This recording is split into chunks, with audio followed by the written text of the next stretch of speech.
miembro del equipo de atención temprana de Leganés y formo parte del Consejo de Educación. Me han vendido la moto de poder moderar esta mesa, y como tal moto pues he querido cogerla, y es un placer estar aquí con Carmen y con Enrique. Esta mesa iba a ser un poquito más redonda y más grande, pero como veis se ha quedado un poquito menguada y se ha quedado en 2 personas.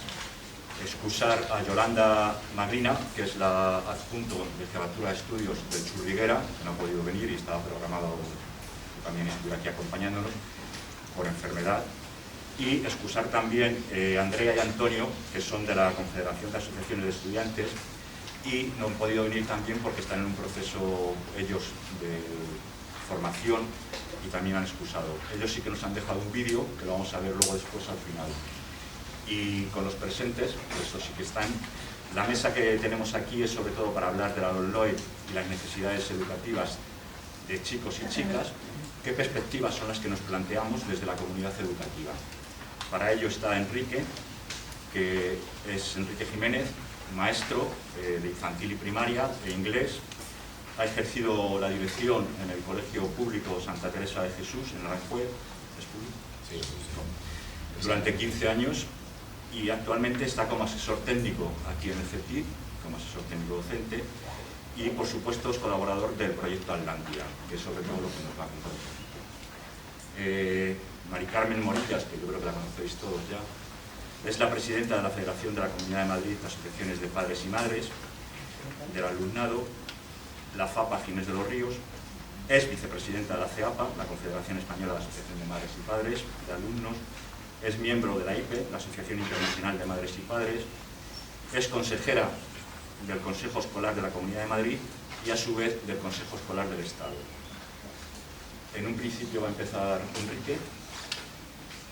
Muy bien, pues encantado, agradecido y un honor poder estar en un entorno donde se habla de educación, se habla de futuro, porque entendemos que la LOMLOE está muy encaminada a mejorar el futuro de nuestros alumnos. Esa es la intención que tendría que tener y que tiene cualquier norma y cualquier ley educativa. Voy a intentar un poco pues, plasmar la perspectiva que tenemos los docentes. En este caso me voy a centrar más en mi experiencia, que es como maestro de educación infantil y primaria, como director de la experiencia que he adquirido después de estar ejerciendo esa labor. ¿Cuál creemos que es el impacto que va a generar la LOMLOE, o con qué perspectiva lo recibimos, ¿vale? Puede ser una losa para algunos docentes, puede ser una oportunidad. Obviamente entendemos que es una oportunidad. Otra oportunidad, como cada vez que nos planteamos hacia el reto de cualquier modificación que supone nuestra labor. Es una oportunidad, sin duda, porque es necesaria. El cambio de chip que necesitan los centros es evidente. La sociedad se mueve a un ritmo vertiginoso, no hay nada más que ver los últimos 2 años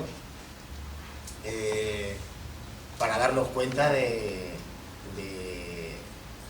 lo difícil que es seguir. La escuela le cuesta muchísimo seguir ese ritmo, y más si tienes una normativa, un currículum que te oprime o que no te deja libertad, ¿vale? Esos son unos numeritos que he puesto ahí, veis ahí, pues bueno, luego intentamos dar sentido, ¿vale? Sobre todo el último, el 14.175 y ese 1,6, a ver si somos capaces de relacionarlo luego, ¿vale? Esto va súper rápido. para adelante, voy para atrás.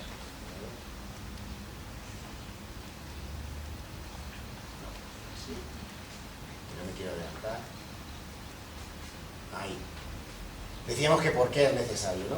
Principalmente por ellos, ¿no? Por nuestros alumnos y porque necesitamos equilibrar lo que la sociedad demanda con lo que la escuela ofrece. Y eso es algo que se debate mucho en los claustros, en los centros, pero cuesta unificar, ¿vale? Cuesta unificar. Tenemos muchísimos escollos en el camino, pero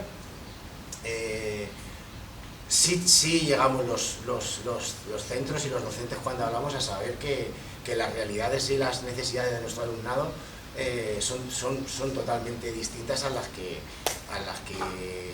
había hace escasamente 5 años, ¿vale? Seguramente nuestros alumnos de primero, de EGB, bueno, perdón, de EGB, de primaria, ya no digo los que eran de primero de EGB, es decir, ni por asomo, seguramente pues trabajarán o tendrán un puesto de trabajo, pues seguramente una profesión que a lo mejor hoy ni existe, es decir, será nueva, y eso es evidente. Por lo tanto, el qué educar, que es un poco qué tienen que aprender nuestros chicos, que era una de las preguntas que se planteaban en esta asociación, pues, o sea, en estas jornadas, pues es un poco, no es tan fácil, porque el currículum da respuestas a ello, pues sí, pero bueno, ¿para qué futuro? ¿Para qué futuro?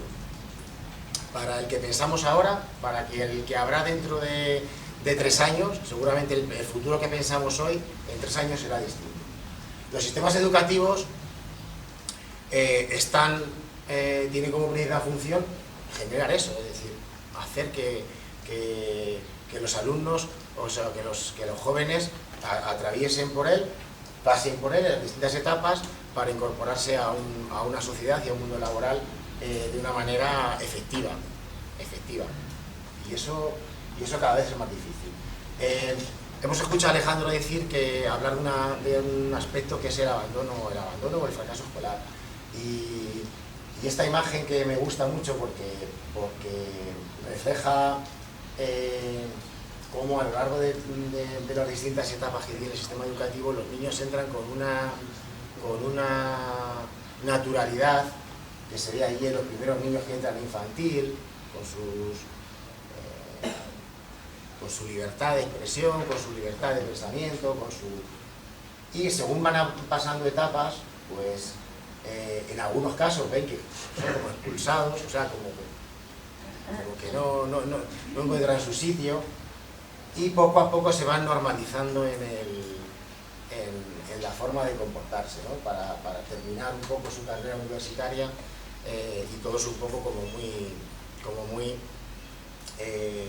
estructurados, todos ellos y todos como muy firmes. Entonces, toda esa naturalidad, toda esa espontaneidad parece que la hemos redirigido, ¿no? Y muchas de las personas que están ahí expulsadas pues son mentes que seguramente son distintas, pero son muy aprovechables, es decir, simplemente que no han encajado en un sistema que era demasiado firme o demasiado hermético, ¿vale? Con lo cual, estábamos de acuerdo en que algo hay que cambiar en el sistema, algo hay que cambiar en la forma de entender o el enfoque que debe dar la educación a nuestra sociedad, a nuestras generaciones. ¿El qué cambiar? Pues muchas cosas se pueden cambiar. El enfoque que se le da, la metodología, los agentes, todo para tratar de equilibrar, pues lo que hablábamos antes, os quería decir, la escuela va a una velocidad de...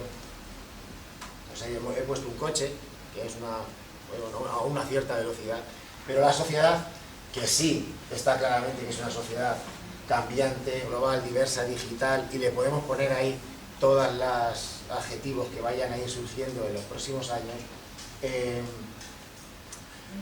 va a una velocidad de cohete. Yo he puesto ahí un cohete como podría haber puesto cualquier otro medio de alta velocidad, ¿vale? demandando además distintas tareas, distintas funciones, distintas necesidades que hay que cubrir, y entonces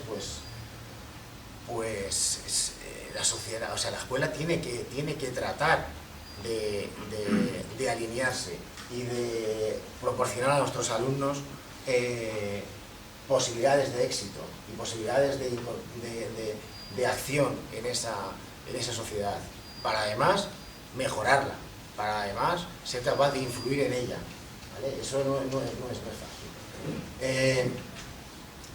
Esta frasecita, que es del año 1945, pero ya atisbaba pues que el problema de estos tiempos es que el futuro ya no es lo que era, y es que el futuro ya no sabemos lo que es el futuro, ¿vale?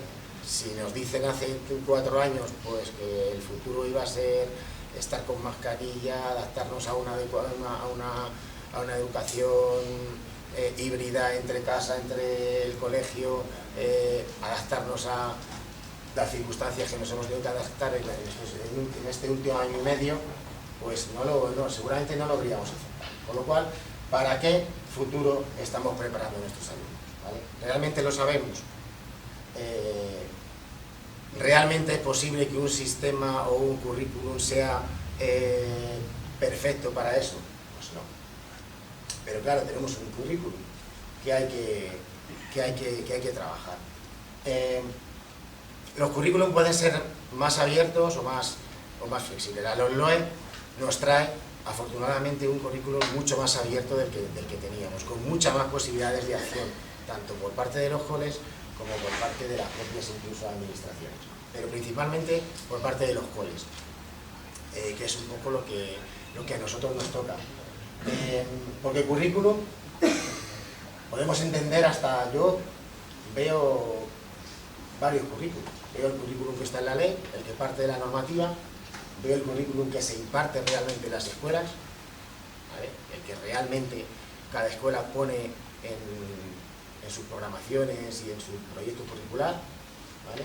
Luego está el currículum que el profe, el docente, lleva a su aula, ¿vale? Porque luego lo concretas, lo llevas a tu aula, la profe hace su interpretación de esa materia y lo lleva al aula, y normalmente nos obviamos, o a veces no somos conscientes de cuál es el currículo que realmente impartimos, o sea, cuál es el que se lleva a nuestros alumnos en la mochila, de todo ese, desde el que estaba en el currículum hasta el que llega a nuestro alumno, al que realmente nuestro alumno adquiere.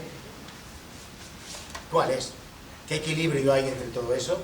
Bueno, pues no es igual, no es simétrico, ¿vale? Cada escuela, cada clase, cada centro, pues tiene su peculiaridad y su manera de hacer. Pero todo centro debería ser consciente de que eso lo equilibra, lo tiene equilibrado, ¿vale? Le da su personalidad y es capaz de equilibrarlo.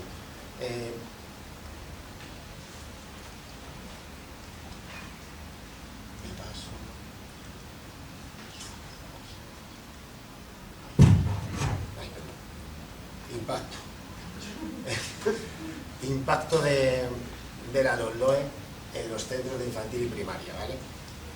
Pues casi todo lo que impacta es positivo, sinceramente. Como docente y como director de un centro, o como que tengo que organizar un poco la parte curricular de un centro educativo en el que tiene que hacer un planteamiento, pues oye, las cosas que incluye con respecto a lo que no estaba, no suena mal.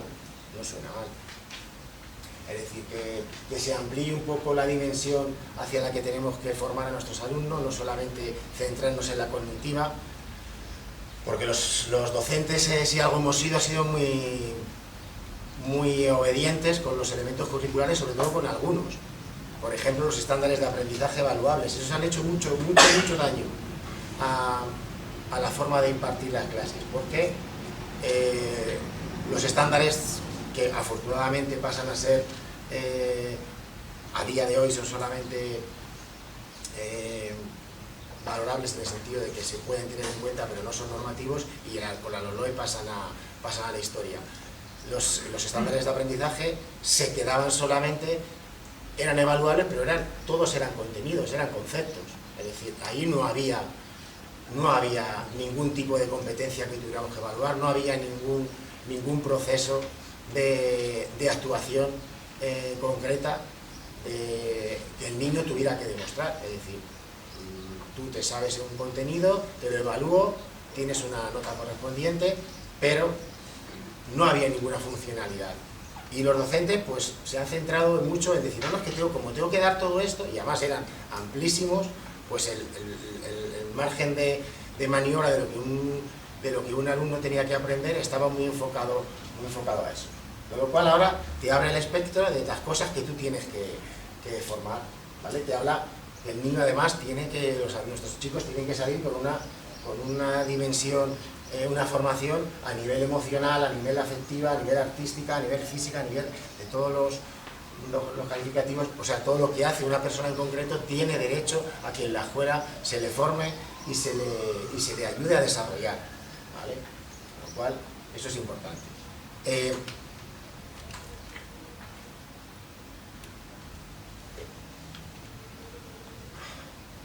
Ambos decretos, el de infantil y el de primaria, que ya están desarrollados, pues algunas de las novedades que presenta, pues precisamente van en ese sentido.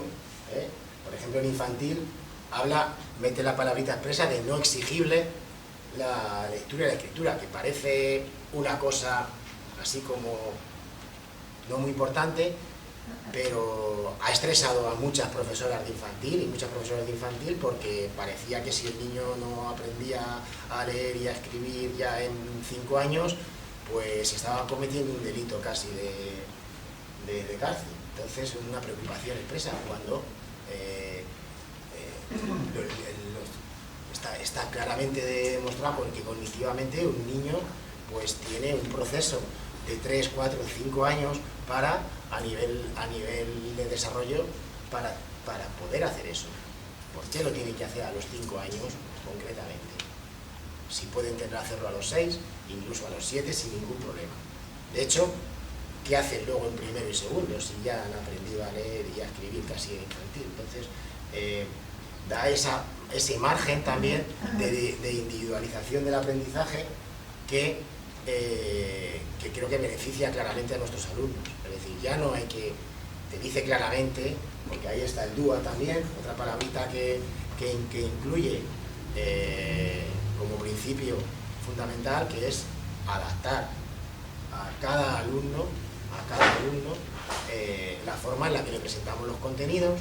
Es decir, ya no vale una solo, no, cada niño tiene derecho, porque está incluida la palabra derecho también, el derecho que van a tener los niños a que la escuela les proporcione el acceso a los contenidos de la manera que mejor le viene a cada niño. No una, sino una diversificación de contenidos, de acceso a esos contenidos distinta. Por ejemplo, es decir, un niño aprende de una manera más visual, pues aceptémosle y presentémosle los contenidos de una manera visual para que aprenda. Habrá niños que aprenderán de una manera más expositiva porque necesitarán que se les explique más despacito y tienen esa capacidad de comprensión auditiva o de comprensión cognitiva que le viene mejor. Otros niños aprenden de una manera manipulativa, mucho mejor que de una manera cognitiva. Con lo cual, la escuela, la normativa, te está diciendo, presénteselo de todas las maneras posibles, porque tiene derecho a ello. Además, el DUA no solamente te dice que se lo reciba, sino que además el niño lo pueda mostrar su conocimiento de la mejor manera que él sabe. ¿Por qué tiene que ser solo a través de un examen escrito o un examen oral? ¿No? Hay muchísimas maneras en las que el niño puede manifestar que ha aprendido y que es exactamente igualmente válida que cualquier otra. Lo mismo que su motivación. Es decir, quita barreras, ¿vale? Abre posibilidades para nuestros alumnos. Con lo cual, los docentes, con lo obedientes que somos a veces con los elementos curriculares, deberíamos también ser obedientes en este ámbito. Es decir, la educación para cada uno, no la educación para todos, que está muy bien, para todos, pero ahora es para todos y para cada uno de los que están ahí sentados en clase. Con lo cual, habla de inclusividad, habla de valores transversales, una gama totalmente amplia y necesaria, porque estamos viendo la sociedad lo que demanda, ¿vale? Demanda igualdad, cada vez más, demanda sostenibilidad, cada vez más, de una manera urgente y además de una manera que ellos, nuestros alumnos de hoy, seguramente son generaciones que van a necesitar de esa conciencia sostenible mucho más que la podremos necesitar nosotros, porque seguramente en 30 años se encuentren con un planeta mucho peor del que tenemos ahora, con lo cual esa conciencia sostenible y de acción la van a necesitar, con lo cual, bueno, todo eso nos lo dice nuestra normativa y nuestro currículum de primaria, ¿vale? Otros impactos, estamos yendo al revés. ¿Voy al revés? Sí. No me hace caso, O sea, o le estoy volviendo loco, porque solo sabe ir para adelante. No, mira, ahora a las tecnologías. Y esto que está facilita. Vale. Ahí. Otros impactos o novedades que nos aporta la LOMLOE es fundamental, es el enfoque competencial. Y os hablaba ahí de los estándares de aprendizaje y su eliminación y su enfoque. Ahora mismo se le da totalmente el peso normativo a las competencias y a los perfiles de salida. Ese es el fin, no hay otro. Es decir, tú tienes que... el fin de tu programación es conseguir que tus alumnos sean competentes en cada una de tus materias y además todas esas materias juntitas te desarrollen las 8 competencias claves que tienes que desarrollar, ¿vale? Con lo cual, lo que hagas por el camino estará mejor, peor, será más bonito, irá más tal, pero al menos te están diciendo, tú tienes que conseguir esto. Las normativas anteriores eran como mucho más laxas en eso, ¿vale? Hablaban casi de una manera filosofal de las competencias clave, estaban ahí, hablaban, pero no focalizaban tanto como lo hace la LOMLOE, ¿vale? Bueno, no voy a entretener mucho porque son cosas que ya, pero sí, por ejemplo, a nivel metodológico abre un abanico tremendo porque te está diciendo por normativa, además, que dediques tiempo lectivo al desarrollo de proyectos. Te lo dice la norma. Utilice un tiempo de su periodo lectivo para desarrollar proyectos. Ya no es que a ti te apetezca más, menos, me guste más, te lo dice. Está ahí. No puedes decir, es que no, es que esto es cosa de algunos que les gustan más, menos, no. ¿Por qué? Porque el desarrollo de proyectos está totalmente avalado, que ayuda al desarrollo de competencias porque pone en acción, al final pone en acción los conocimientos, que es fundamental en la educación de hoy, ¿vale?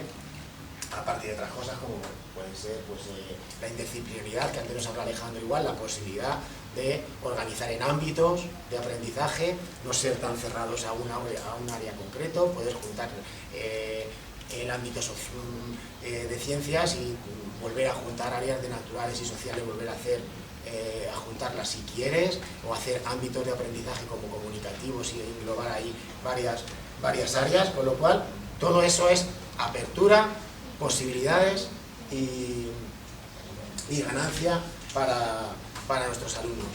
Con lo cual es un tiempo de oportunidad, ¿vale? Oportunidad para romper un poco esas ataduras que muchos docentes han sentido, se han sentido herméticos a la hora de que los contenidos todo lo que tenían que dar les primaba o les quitaba tiempo para desarrollar otras formas de hacer, y en primaria lo hemos sufrido, porque ha sido una demanda muy generalizada de los docentes. Otros no, otros se han sentido cómodos, por eso decía que otros, sin embargo, se han sentido atados, ¿vale? Hacía falta esa liberación, ¿vale? También es una manera de empezar una oportunidad de redefinir el rol del docente, ¿vale? El foco es una ley que pone el foco en el alumno, no la pone en el docente. Nosotros vamos a la escuela a que nuestros alumnos aprendan, no vamos a enseñar nosotros.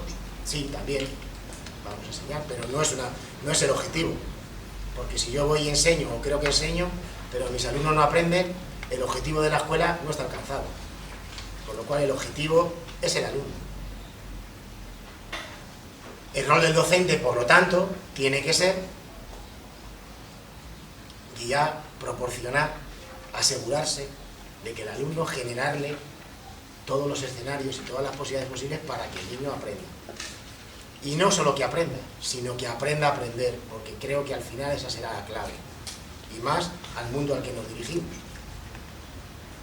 Con lo cual, todo alumno que sea capaz de ser competente y ser capaz de generar su propio aprendizaje de una manera ágil y autónoma, será un alumno que estará preparado para esta sociedad y la que venga.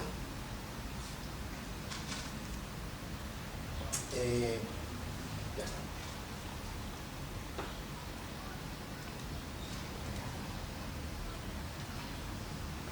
Porque sí, educamos para el siglo XXI, efectivamente.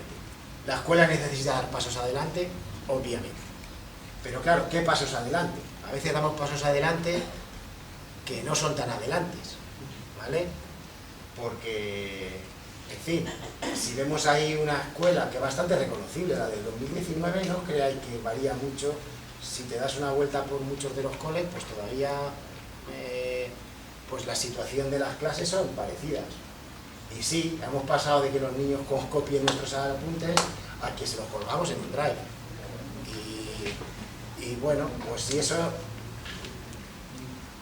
no creo que sea una evolución maravillosa, ¿vale? Con lo cual, aparece el numerito que os he dicho antes, 14.175, porque, bueno, luego lo voy a descubrir, pero está relacionado también a cómo están los niños ahí, puestos, ¿vale? Es decir, ¿hacia dónde? ¿Vale? Educamos.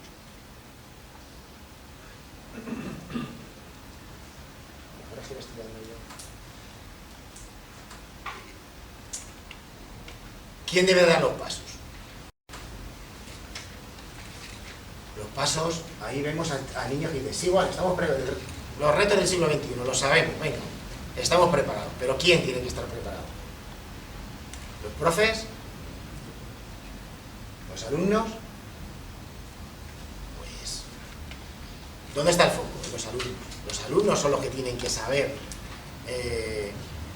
abordar esos retos. Con lo cual, no buscamos alumnos, o no pretendemos educar a alumnos que no sean protagonistas de su aprendizaje y protagonistas de su futuro, porque se lo van a tener que construir, se van a tener que adaptar a él. Con lo cual, buscamos alumnos que sean capaces de ser cada vez más autónomos en su aprendizaje. Y eso es algo que los docentes nos tenemos que clavar o tatuar, porque queremos dirigir, bueno, ya no digo las familias, que es algo todavía, pues tienes ese rango afectivo de que, claro, de que necesitas que tu niño aprenda sí o sí, y a veces nos pasamos, yo como padre también, ahora que hablo como padre ahora, nos pasamos en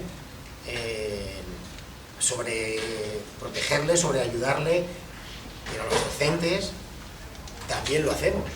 Es decir, no les dejamos a veces decidir nada, ni les dejamos posibilidades o le generamos acciones en las que ellos tengan que tomar decisiones o tengan que actuar, y lo van a necesitar cada vez más, con lo cual es algo que en nuestros planteamientos metodológicos tenemos que empezar a introducir,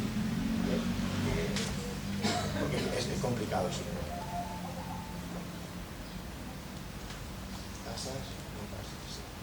No, ahora pasas a todas. Vamos a una de las preguntas. ¿Qué queremos que aprendan nuestros chicos y chicas? ¿Vale? ¿Qué queremos que aprendan? ¿Qué les metemos en ese cerebrito tan maravilloso y tan preparado para recibir información? Pues hombre, ¿qué les tenemos que meter? Conceptos, procedimientos, actitudes, saberes. Pues sí. Ahí tenemos he tratado de mostrar gráficamente, es decir, al tiempo que nos pasamos en nuestras aulas, en nuestras clases, en nuestras sesiones. ¿Cuánto tiempo nos pasamos en que los niños aprendan qué son las cosas, cómo funcionan, para qué valen, dónde están, pero no tenemos tiempo para operar con esas cosas para que nuestros niños las pongan en funcionamiento, las pongan en valor? ¿Cómo las ponen? Porque al final te puedes encontrar que un niño sabe perfectamente lo que es un martillo, lo que es un alicate, lo que es una brocha, o lo que es un adjetivo, lo que es un verbo, lo que es un nombre, lo que es un sustantivo, lo que es un tal, pero luego no sabe expresarse bien. Cuando quiere que mostrar un sentimiento, cuando tiene que mostrar una necesidad, cuando tiene que contar a alguien algo que ha visto o algo que ha leído, no es capaz. Pero bueno, tú le dices que si rojo es un adjetivo, pues te lo dice perfectamente, que si que te subraye todos los verbos, te los subraya. Bien, eso está muy bien, es una parte de nuestra labor, pero no es la parte definitiva, no es la meta. La meta es que el niño sea capaz de expresarse cuando necesita expresarse de una manera ordenada, de una manera comunicativa, y esos espacios se los tenemos que dar. Se los damos en los coles, les damos tiempo para que los niños se expresen, hablen, se equivoquen, sean capaces de decir, mira, es que no te he entendido, me has explicado lo que has hecho el fin de semana y es un majunje de cosas que me has dicho. No les damos tiempo, no les guiamos en ese proceso. Eso sí, nos subrayan los nombres y los adjetivos estupendamente. ¿Cuál? Al final, es una pena que desaprovechemos el tiempo en los centros, en las aulas y en las clases, en cosas que no son tan necesarias, que no son tan imprescindibles como son realmente la función. Con lo cual, si nos centramos en lo que necesitan nuestros alumnos aprender, pues oye, yo como docente tendría que coger unos saberes básicos, los que necesite, hacérselos llevar de una manera lo más motivante posible, lo más participativa posible, lo más accesible posible a mis amigos, que son las estrategias metodológicas, pero con un fin claro que le tengo que tener claro, clarinete. Tengo que desarrollar competencias, tengo que hacer que mi alumno consiga estos niveles de desempeño. Si mis niños pasan por la escuela desde que tienen 3 años en infantil y se van con 12 y no han conseguido comunicar, expresar, relacionarse, solucionar cositas a su nivel, me refiero a su nivel de un niño, las cosas que un niño puede hacer con 12, 13 años, pues no debería estar feliz con mi intervención en ese tiempo, ¿vale? Entonces, vamos a focalizar qué es lo que necesitamos que nuestros chicos aprendan. A ver si me hace caso una vez. que ya estoy terminando. El numerito. 14.175 horas son las horas que pasa un alumno en su etapa educativa, en el cole. Muchas horas, muchísimas horas pasa. Si las juntamos todas, es 1 año y 7 meses con sus noches, sus días, sus minutos, sus segundos, Si os fijabais en la diapositiva anterior o en esa, donde veis esa clase, de verdad, es el sitio más acogedor del mundo, es el sitio más... pues vamos a intentar que las aulas, que el tiempo que pasan los chicos en el centro, pues sea un espacio lo más acogedor posible, lo más dinámico posible, lo más motivante, para que los chicos pasen allí el tiempo de una manera empática, a gusto, porque eso está claramente demostrado que ayuda al aprendizaje. Si un niño se siente cómodo cuando entra a su clase, lo nota como un lugar, y además que un lugar que cada día pasan cosas distintas, un lugar en el que a veces se puede sorprender porque va a pasar algo que no se espera, eso ayuda muchísimo. Si tú sabes que vas a ir a sentarte a una mesa y a pasar 6 horas y no te vas a mover de esas mesas, solo cuando vayas a educación física, cuando vayas a música, porque ese día tienes mucha suerte y tienes eso, pero los días que no te toca tal, vas a estar en esa mesa sentado durante 5 o 6 horas, de verdad, eso un día y otro día y otro día, con lo cual los docentes nos lo debemos hacer, pensar y mirar que nuestros alumnos se merecen también que pasen ir a un espacio en el que ellos sientan que van a aprender, ¿vale? Con lo cual hicimos el aula del futuro. Ahora que se lleva mucho el tema del aula del futuro, claro, las aulas del futuro son inviables en los coles. Un aula del futuro, pues hay un aula del futuro en un cole concreto y tal, que ha hecho una inversión tremenda y tal, pero el día a día de las aulas, con lo cual cada docente debería de intentar que su aula fuera el aula del futuro, porque su aula tiene puertas, con lo cual yo si salgo por la puerta de mi clase y me voy a un espacio que mi centro ha colocado en el patio, maravilloso y estupendo, o me voy al parque de enfrente para que no sé qué, pues estoy generando un nuevo espacio de aprendizaje. No hace falta que lo tenga en el propio aula, ¿vale? Con lo cual, los centros tenemos que ser capaces de generar esos espacios de aprendizaje para que el aula no sea un lugar en el que vas a sentarte 6 horas, ¿vale? Y prácticamente mi mujer, que está por ahí sentada ahora es PT, está PT en los coles, y pues le decía el otro día que le daba mucha pena pasar por los PTs, como se pasean mucho por las clases, de hecho así que adquieren alguna mala fama, pues se pasean mucho por los coles, pero claro, ahora con las puertas abiertas, pues tú pasas, y me decía, da igual la hora que pase en algunas clases, da igual la hora, dice, están siempre los chicos igual, así, con la cabeza y y eso es un poco triste, ¿vale? Es un poco triste que pasen las horas, pasen los días y los niños estén así. No tiene por qué ser así, porque además nuestra normativa nos está diciendo que no sea así, ¿vale?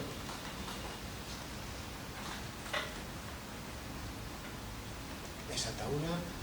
Venga. Todo eso, obviamente, a las espaldas del profe, mucho está a las espaldas de nuestro profe, de los centros, porque somos esa parte de compromiso personal y profesional que tú tienes que estar constantemente actualizado, estar constantemente pendiente de tus alumnos, de llegar a todos, de ser motivante, de ser generador, de ser guía, de ser todo eso. Muchos lo tenemos, muchos lo tienen, los coles están llenos, pero también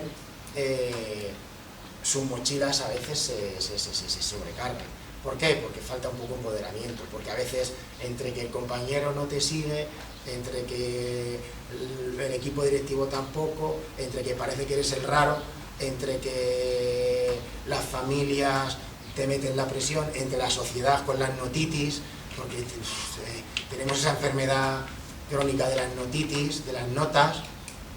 El niño pasa en infantil y las familias buscan de manera normal y lugares, cuanto más juego mejor, cuanto menos libro mejor, cuanto más proyectos mejor. Pero oye, según van creciendo, van entrando en una dinámica de que, oye, pues pero sí, pero que el niño, pero que cuánto, pero que qué ha sacado, que por qué un 7, que por qué un 8, que por qué el 8 y no un 9. Y eso también a los profes es otra manera de hermetizarles también, ¿vale? Yo me planteaba el otro día, decía, vamos a ver, en primaria, que tenía que ser una prolongación de infantil mucho más abierto, mucho más tal, lo importante es que al final el niño llegue a eso.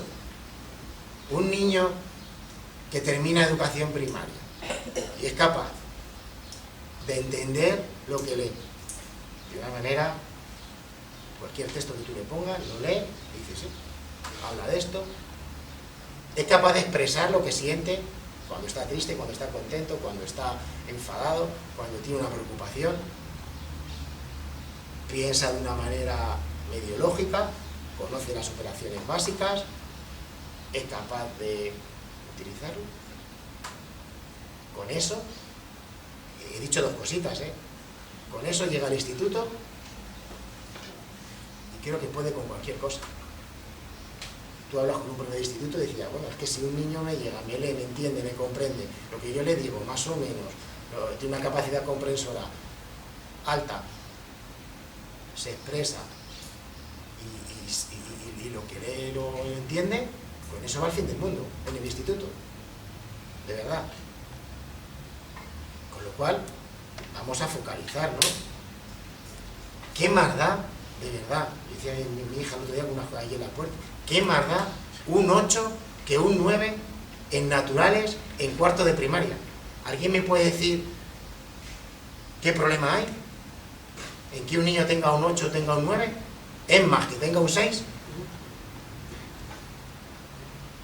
¿Le va a afectar en algo? ¿Va a ser algo mega importante como para focalizar tanto, darle tantísima importancia? Pues si a un profe le genera que un niño tenga un 6 en vez de, o sea, un 7 en vez de un 6, le genera un problema mega grande de justificación con la junta, con los padres, con no sé qué, al final hace que se tenga que estar concentrando en cómo narices ha llegado a ese 6 o ese 7. Pues chicos, no sé, una educación primaria pues es una preparación para el instituto, una preparación, prepara, asienta las bases y para adelante, ¿vale?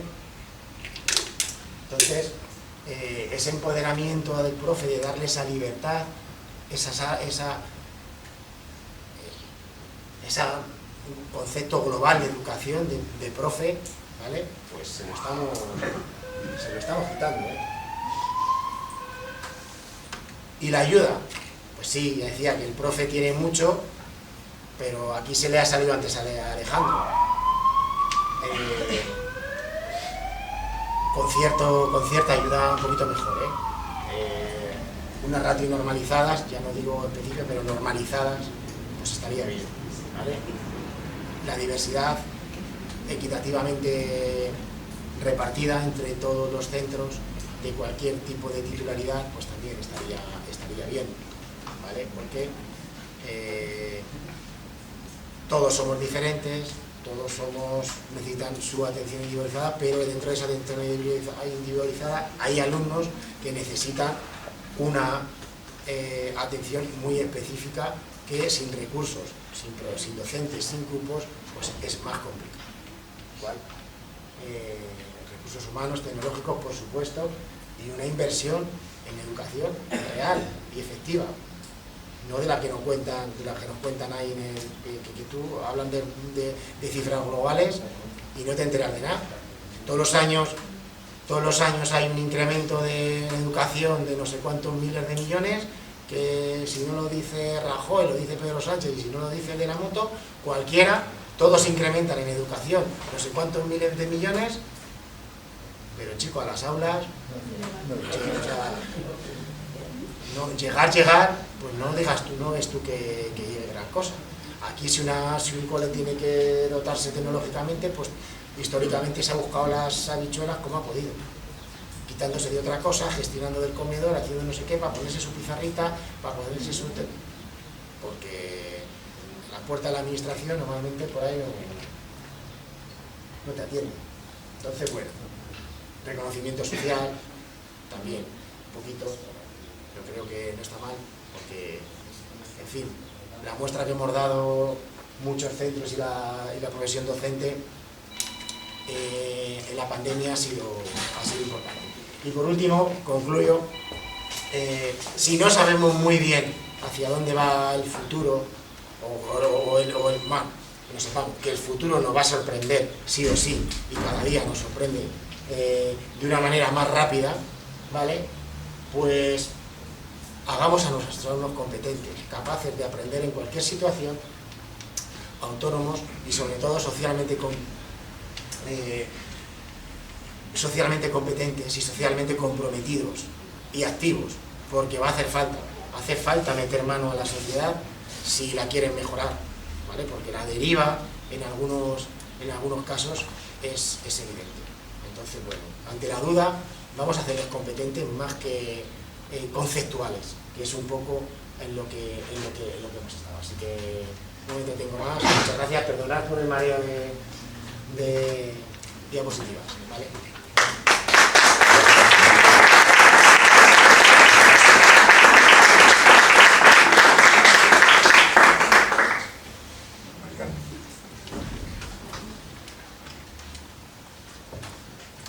Buenos días.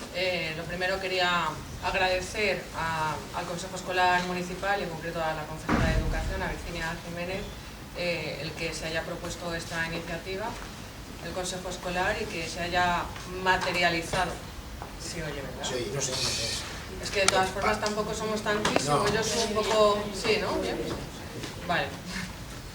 Entonces, bueno, voy a intentar dar unas pequeñas pinceladas con el tiempo que tengo y con el tiempo que me ha quedado, teniendo en cuenta que tenemos luego también un pequeño vídeo de los estudiantes sobre este tema tan interesante y que tantos ríos de tinta van virtiendo, y de páginas digitales, ya que bueno, ya podemos estar hablando mucho de la prensa en papel, pero bueno, os quería leer de manera literal el preámbulo de la LOMLOE, en el cual dicen que en última instancia la ley se asienta en la convicción de que las reformas educativas deben ser continuas y paulatinas, y que el papel de los legisladores y de los responsables de la educación no es otro que el de favorecer la mejora continua y progresiva de la educación que reciben los ciudadanos. A todo esto, bueno, voy a intentar no reiterar, no volver a repetir cosas que se han hecho. Si lo hago, disculpadme, pero algunas son inevitables en cuanto al contexto en el cual nos estamos moviendo.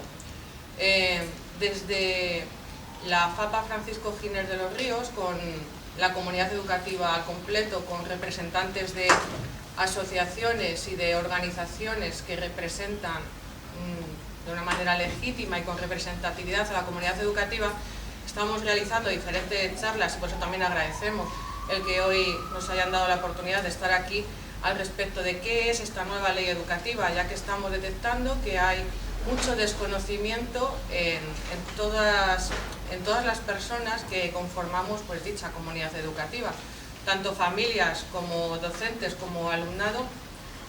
Estamos viendo que realmente no sabemos qué es la profundidad que tiene esta ley educativa y en qué radica y los principios. Entonces, bueno, nosotros resaltamos tres. Uno es que adapta el sistema educativo a los cambios surgidos en su entorno, especialmente los derivados de la aparición de una cultura de la sostenibilidad. Sirve también para responder a estos cambios y que incorpora nuevo ordenamiento, en especial a la reforma del currículo, como ya se ha estado hablando. Aquellas mejoras que los centros educativos venían realizando durante la última década, e impulsa nuevas mejoras que contribuyen al logro de los fines y principios propios del sistema educativo y al mismo tiempo generar nuevas perspectivas que orienten las futuras reformas. Esto en cuanto a un modo general de ley educativa, ley orgánica. Luego los desarrollos normativos, nosotros nos encontramos en la Comunidad de Madrid, para lo bueno y para lo malo, ¿no? Entonces estos desarrollos normativos se están produciendo y van todo en cadenas, el proceso natural que tiene, y es los reales decretos, como ya se ha estado contando, y luego en la Comunidad de Madrid en el porcentaje de competencia que le corresponde. En concreto a la Comunidad de Madrid les corresponde el 40% de ese desarrollo normativo. ¿Y qué supone? ¿Qué es lo que nos hemos encontrado, ¿no?, a las personas que estamos dentro de esta legislación, ¿no?, que nos encontramos en el camino? Más caso o menos que nos puedan hacer, claro. Y es que ante este desarrollo, bueno, al final, a modo propaganda, porque es la lectura que hemos hecho, pues surgió la mal llamada ley maestra, que hablando con nuestros compañeros de los sindicatos docentes, el que han denominado, ¿no?, maestra a esta ley nos hace bastante daño, porque el concepto de maestra y de maestro es un concepto muy profundo, muy bonito, y a modo personal entiendo y considero que lo que es la profesión docente es una de las más bonitas del mundo y de las más importantes, que impulsan lo que es el movimiento mundial de todos los ciudadanos y ciudadanas, ¿no?, un derecho fundamental que se debe garantizar. Bueno, pues esta ley maestra tuvo su trámite de una manera acelerada, con carácter de urgencia, pasando por el Consejo Escolar de la Comunidad de Madrid. Dicho sea de paso, estaba obligado a pasar por ahí. Ahí no se aprobaba la ley, es un trámite por el que debe pasar, pero ahí no se aprueba una ley, luego tiene otros procesos, ¿no?, otros trámites. Algo que también confundió mucho, ¿no?, cuando el mismo consejero de Educación, Enrique Osorio, en los medios de comunicación, dijo que el Consejo Escolar de la Comunidad de Madrid había aprobado, ¿no?, la ley maestra. Eso no es cierto. En el Consejo Escolar no se aprueba la ley, se tramita, se pasa, se hacen las aportaciones, se someten a votación las enmiendas que se produzcan, y luego siguen sus siguientes trámites, como fueron la Asamblea de Madrid y todo lo que posteriormente entiendo que estáis al tanto, pero si no, pues es otra charla que se puede hacer desde el Consejo Escolar. Entonces, en cuanto al paso por el Consejo Escolar de la Comunidad de Madrid, la comunidad educativa, que estamos en la permanente, primero pasó por una comisión de dictámenes con trámite de urgencia, lo cual alegamos que no estaba justificado, que de repente, ¿por qué ese trámite de urgencia? Luego pasó por una comisión permanente, en la cual votamos en contra, alegando por supuesto los motivos del por qué y por qué estábamos votando en contra, se emitió un voto particular, y después el siguiente paso era por el Pleno del Consejo Escolar de la Comunidad de Madrid. Allí decidimos varias organizaciones sindicales, comisiones obreras, y UGT, junto con la FAPA Giner de los Ríos, realizar un dictamen alternativo a la ley maestra, en la cual intentábamos enmendar ese texto, un texto que, por cierto, no sé si lo habéis podido trabajar y consultar, nos dio un poco de vergüenza ajena, ya no por el volumen, porque no llegaba a 30 páginas, ¿no? Si lo comparas con otras leyes educativas, como puede ser la de Cataluña, se podía ver fácilmente, porque la lectura era rápida del texto, a pesar de los errores ortográficos y de contradicciones que tenía en el mismo texto, ¿no? El hecho de que realmente el contenido era al final propagandístico, que era lo que se ha estado contando aquí. Se centraba en titulares que luego se tradujeron en titulares de prensa, pero realmente no se tocaba, por poner algún ejemplo, la educación infantil. Tenemos aquí maestras de educación infantil, de escuelas infantiles, que es el pilar de la educación. Pues no se nombraba para nada la educación infantil, no se hablaba para nada de la educación de adultos. La educación, estamos hablando del derecho del acceso a la educación a lo largo de toda la vida, ¿no? Tampoco se nombraba. Había tantísimos temas que no se nombraban que la verdad era un poco de vergüenza ajena. Bueno, aún así intentamos enmendar ese texto con un dictamen alternativo, y bueno, el proceso fue tal cual que una vez que se presentó en el Pleno, como está el dictamen alternativo y la ley maestra, pues hay que someter a votación cuál pasa, y dependiendo la que pase, pues ya se trabaja, ¿no?, sobre ella. No teníamos muchas esperanzas que saliera, porque bueno, la conformación del Pleno del Consejo Escolar es la que es, y bueno, se somete a votación, pero bueno, yo creo que es importante que la ciudadanía entienda y que sepa, sobre todo que sepa, que lo que es la ley maestra en su proceso se aprobó a trámite, no aprobación, recordad, por si acaso alguien nos dice, no, se aprobó al trámite con solo el 54% de los votos del Pleno. Es decir, un poquito ajustado, ¿eh? Todo lo demás no es una ley ni mucho menos de consenso, ni que recoja realmente las diferentes sensibilidades ni necesidades del sistema educativo madrileño. Así pasó sin pena ni gloria. Bueno, se hicieron enmiendas al texto, claro, teniendo la previsión que pues si salía, pues que iba a continuar el pleno y el trabajo había que hacerlo. Al final, bueno, la verdad es que fue un trabajo bastante duro y bastante intenso, porque en poco tiempo, como era trámite de urgencia, los plazos se reducen al 50% y era un tema muy importante para Madrid. Pero bueno, así estamos orgullosos, ¿no?, de haber llegado a ese punto de que todo el porcentaje que no es baladí votó a favor de un dictamen alternativo que al final, bueno, ahí quedó, pero que está, eso que lo sepáis. En cuanto a las declaraciones que luego se hicieron, pues bueno, fueron un poco, bueno, antes que se me olvide, en las enmiendas que se realizaron, que sepáis que la ley maestra no iba acompañada de una memoria económica, es decir, que las pocas cosas que proponía encima venían sin recursos económicos, algo que era imposible. Tú, si quieres hablar, porque intentaban hablar de lo que se entendían por inclusión y bueno, todo este jaleo y batiburrillo, iba acompañado de un presupuesto cero, algo que era totalmente incomprensible. Entonces, una de las enmiendas que presentó la FAPA fue aprobada, y es el pedir que una ley educativa tan concreto no podía salir hasta que no tuviera una memoria económica que la acompañase para su implantación. Entonces, que su publicación dependiese de esto. No han hecho caso, pero bueno, que sepáis que esa enmienda se hizo y se aprobó. Se aprobó en el pleno del Consejo Escolar.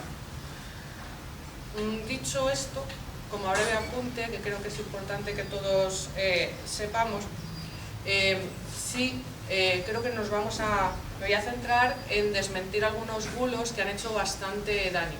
Aquí apelamos mucho a la prensa cuando hablamos con ellos, a los medios de comunicación, a que por favor se trate la información de una manera aséptica y contrastando, porque los medios de comunicación, cuando dan declaraciones, tienen un impacto muy fuerte en la sociedad, y si no se hace, que no es el caso de que todos lo hagan ni mucho menos, pero cuando no se hace de una manera correcta y adaptándose a la realidad de las situaciones con total veracidad, pues puede crear bastante confusión. Y una de las grandes confusiones que se crearon fue uno de los bulos que se lanzó en cuanto se van a cerrar los centros de educación especial, que también se ha hablado.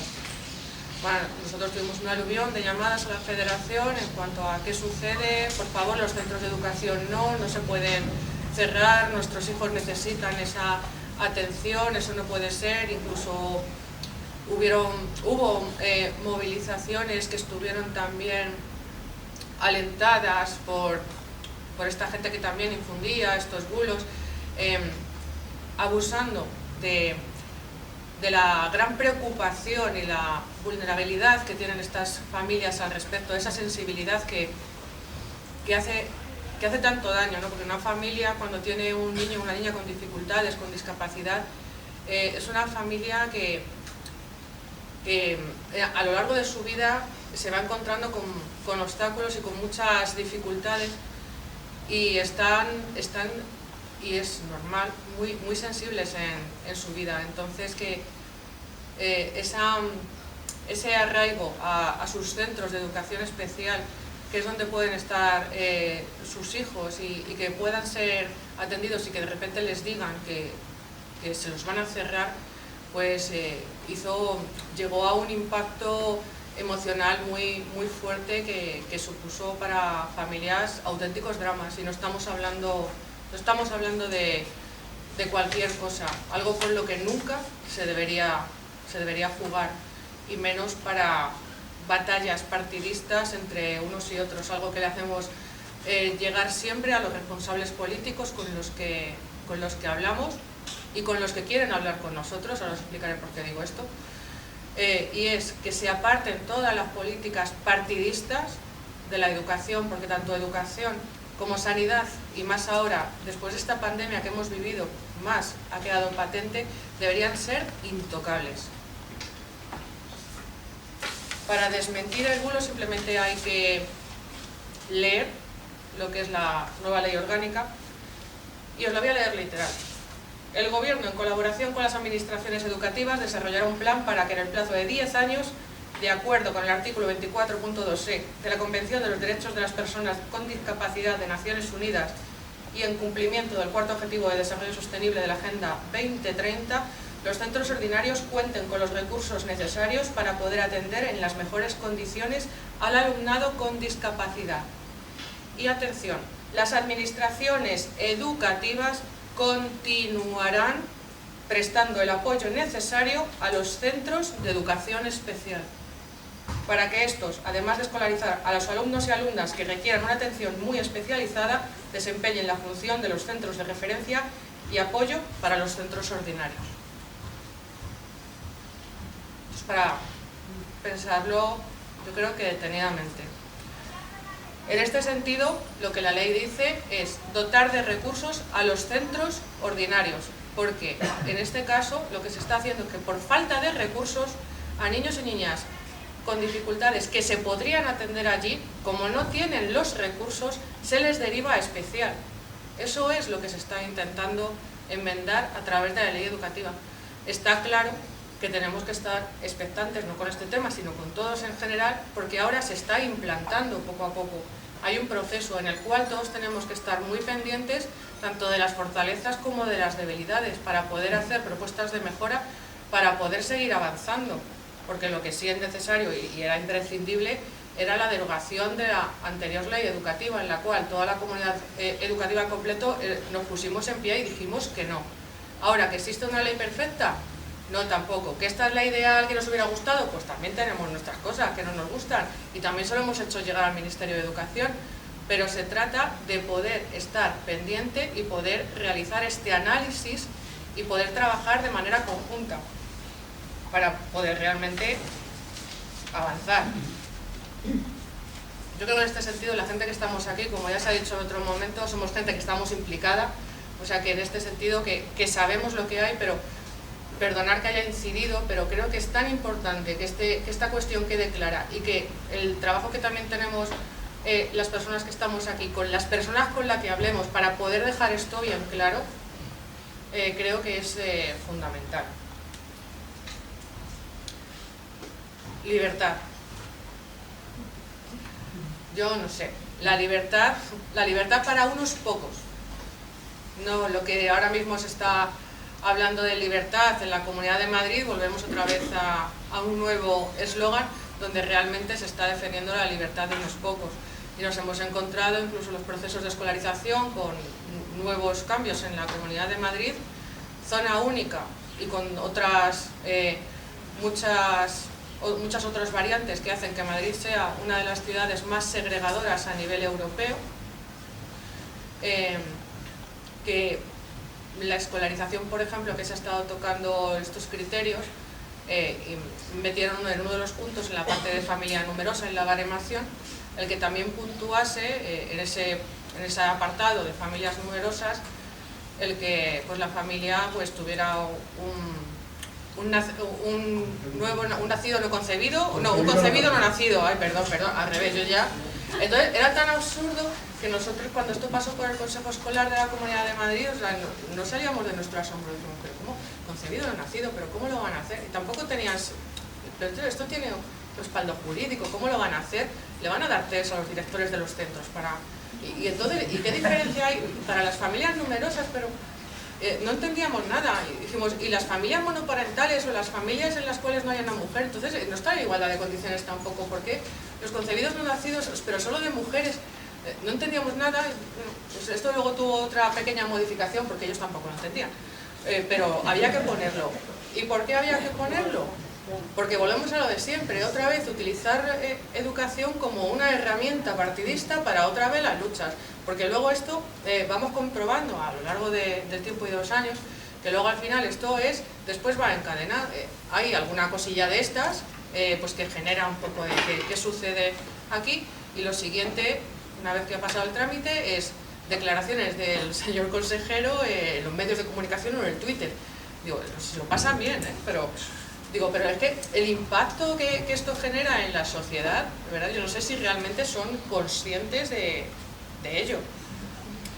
Os he comentado antes en cuanto a la participación de la comunidad educativa, a los partidos que nos atienden o que no nos atienden, porque creo que es importante que también la sociedad, en concreto la Comunidad de Madrid, que sepáis que la Consejería de Educación no habla con las familias. Cuando dicen, cheque bachillerato, que es lo que quieren las familias, no, es lo que quieren las empresas. No, porque no sé quién, porque esto es lo que es. Las familias, el consejero de Educación lleva sin reunirse con la FAPA Giner de los Ríos, que es la representante de las familias en la Comunidad de Madrid, desde verano del 2020. Se ha estado pidiendo de manera reiterada reuniones con el consejero de Educación. La que tuvimos en 2020, tuvimos 2 seguidas, fue por el tema de la pandemia y después de insistirle en varias ocasiones. Después hemos seguido solicitando, porque claro, con todo lo que estamos pasando, os podéis imaginar, hemos hecho un listado en las peticiones, el listado ya es eterno, se va actualizando, se va modificando. Nosotros, a pesar de ello, seguimos enviando a la Consejería de Educación modificaciones, preguntas, cuestiones, para que nos vayan respondiendo. Algunas veces contestan, otras simplemente no contestan. Entonces, bueno, creo que es importante también que la ciudadanía sea consciente de esta situación, que cuando se dice que las familias esto, las familias lo otro, no es cierto, porque no se habla con las familias. Llevamos esperando desde verano del 2020 hablar con la Consejería de Educación.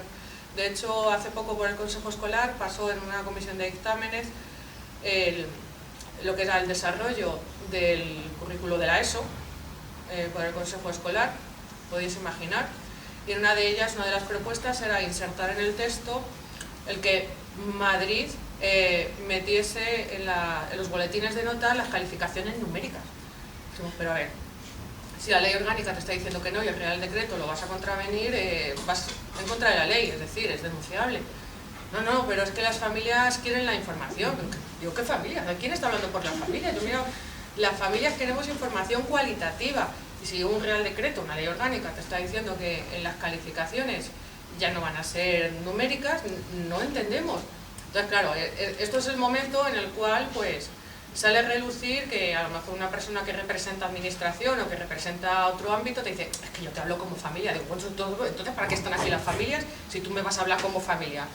Y no, pues la argumentación era tan kafkiana que no, es que era muy importante el que una familia supiera si un notable era un 7 o era un 8. Que era una información súper importante para las familias. Dijimos que no estábamos de acuerdo, por supuesto, en esa argumentación. Se enfadaron un poco, ya da igual, no lo esperábamos. Y es que dijimos que no podía ser. Revisen con sus servicios jurídicos, porque además este desarrollo del currículo de la ESO ya se convocó en una CDI previa que tuvieron que anular porque tenía errores que había que subsanar. Y sin embargo en esta, que tardó unos días en volver otra vez a presentarse, seguía con errores y seguía con este estilo de cosas. Entonces, bueno, pues ya empezaron a decir, bueno, pues a lo mejor en vez de venir en el boletín de calificaciones se puede hacer como un anexo informativo en el cual informemos realmente de la calificación numérica que los maestros deben hacer sin decimales, pero que no hacen. Bien, entonces, bueno, en ese punto pues es en el que estamos en la Comunidad de Madrid. Yo cuando hablo con otros compañeros de la Confederación de otras comunidades, bueno, hay algunas con las que coincidimos, como pueda ser Murcia y Andalucía en algunas cosas, pero y otras que no, o sea, que a lo mejor gobernado por el mismo partido político, pero no lo llevan hasta tal extremo como sucede aquí. Pero aquí, bueno, es lo que tenemos y por eso tenemos que seguir trabajando de manera conjunta. Antes ha comentado el compañero, ha estado hablando, que las familias presionan, a veces sí, pero a veces los profes son los que nos presionan a nosotros. O sea, en este sentido, a mí siempre me gusta hablar con mucho respeto, por supuesto, que es el mismo que también las familias piden y que pedimos. Creo que en este sentido es muy importante que tengamos en cuenta que somos comunidad educativa, el concepto de comunidad educativa. O sea, trabajar de manera conjunta, que aquí no hay bandos, me acuerdo en una reunión que dijeron, no, porque los profes no sé qué, porque las familias no sé... A ver, no empecemos con los bandos. O sea, hay familias que son profes y también hay profes que son familias. Entonces, dentro del respeto que hay que tener al ser humano como ser humano, ¿vale? Yo creo que es importante el tener esa conciencia realmente y ese concepto bien claro de comunidad educativa y de ir de la mano para poder conseguir mejores resultados en todos los ámbitos, porque además está demostrado que las comunidades más exitosas son los centros educativos en los cuales han conseguido que toda la comunidad educativa vaya de la mano. Y bueno, de hecho, me gustaría poner un ejemplo, porque está aquí Paloma, que fuimos comunidad educativa, es docente de escuela infantil, maestra de escuela infantil, todo mi reconocimiento, Paloma, lo sabes. Y sí, compartimos un tiempo de comunidad educativa muy bonito en un centro educativo en el cual se compartían los espacios de escuela infantil con un centro de infantil primaria. Aquí de Leganés, no podemos decir el nombre, ¿no? El de José María de Pereda, que tiene a su escuela infantil Dulcinea insertada dentro del centro.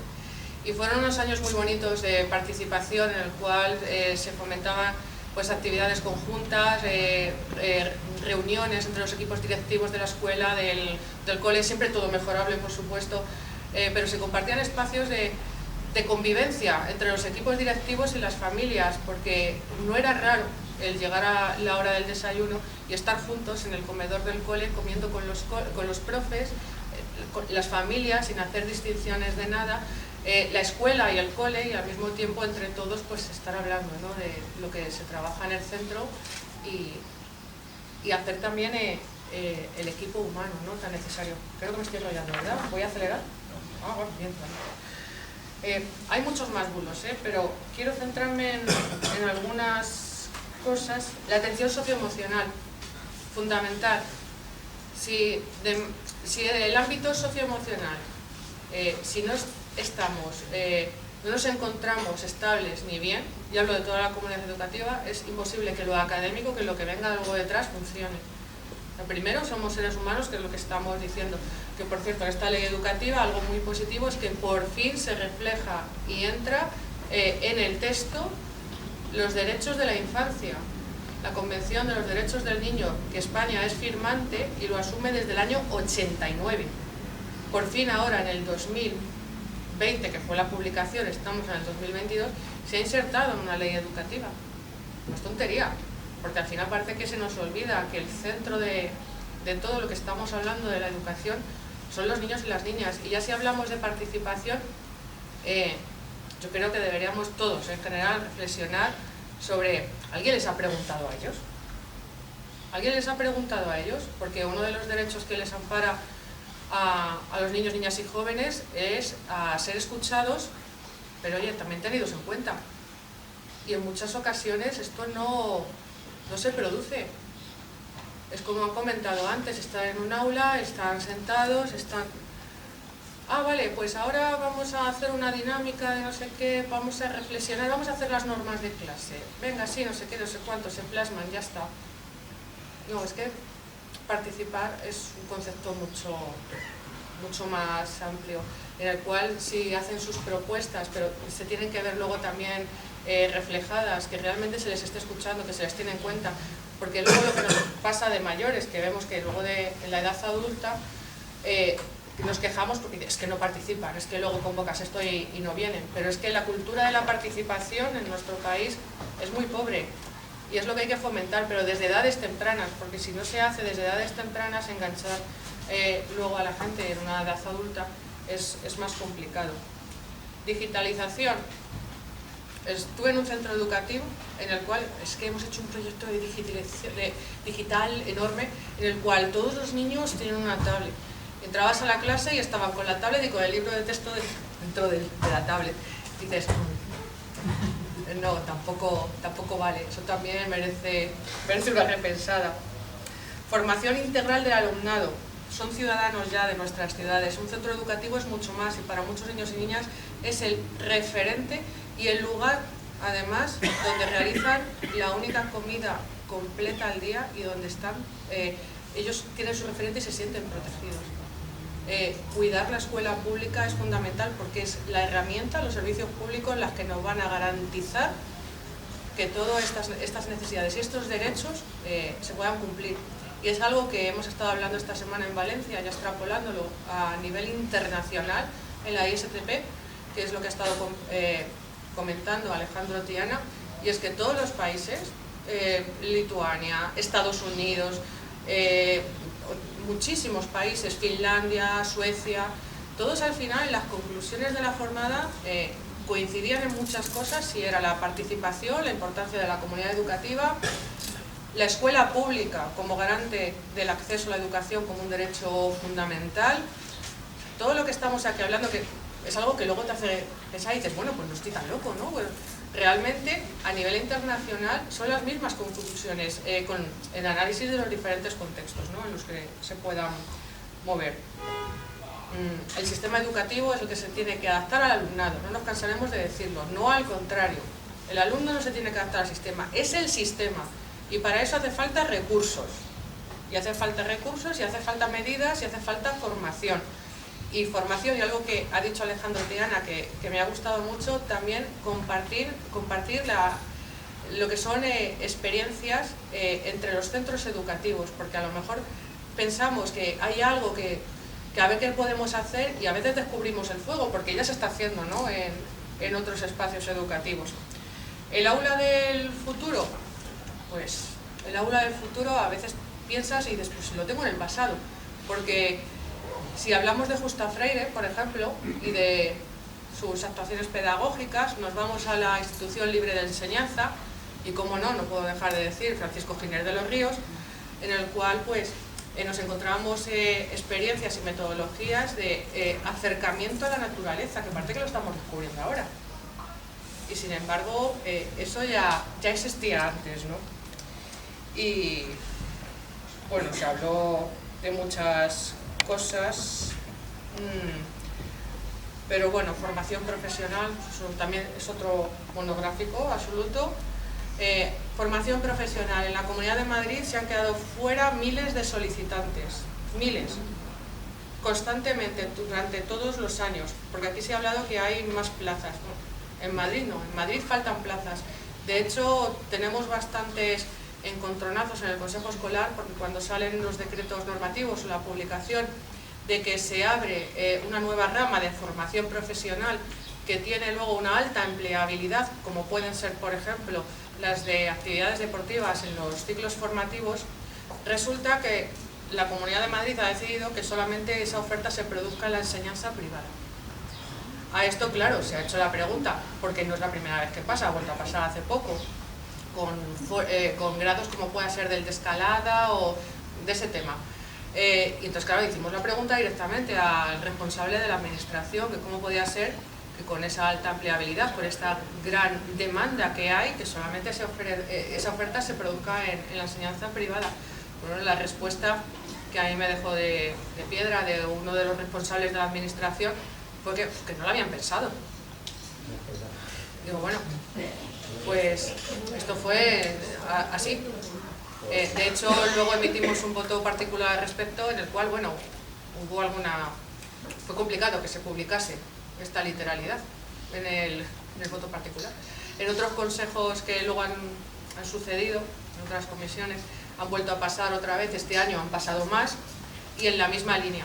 Lo que pasa es que ahí no me han dicho que no lo habían pensado, sino que ahí es que no se reúnen a lo mejor en los centros los requisitos para poder realizar esta oferta en los públicos. Digo, bueno, y en este caso, porque antes no habéis pensado hacer esa oferta en la pública, pero en esta ocasión no habéis pensado que quizás invertirse en la pública a lo mejor se pueda hacer. Entonces, como van repensando poco a poco. Entonces, bueno, creo que es importante también que sepáis ese panorama. Y en cuanto a todo el dinero que ha llegado a la Comunidad de Madrid de fondos europeos, a principio de curso, a través de la Plataforma Regional por la Escuela Pública, pedimos que se rindiesen cuentas a través de la Comunidad de Madrid para que nos dijeran qué había sucedido, porque no lo sabemos, con los millones de euros que han llegado aquí, y es un dinero público y deben decir, ¿no?, en qué se han gastado. Esto fue al principio de este curso. Todavía no hemos recibido respuesta. quizá lo están pensando, pero que no hemos recibido respuesta. Y entonces, bueno, hay muchísimas cosas, pero tampoco voy a coger más tiempo. Gracias. Muchas gracias.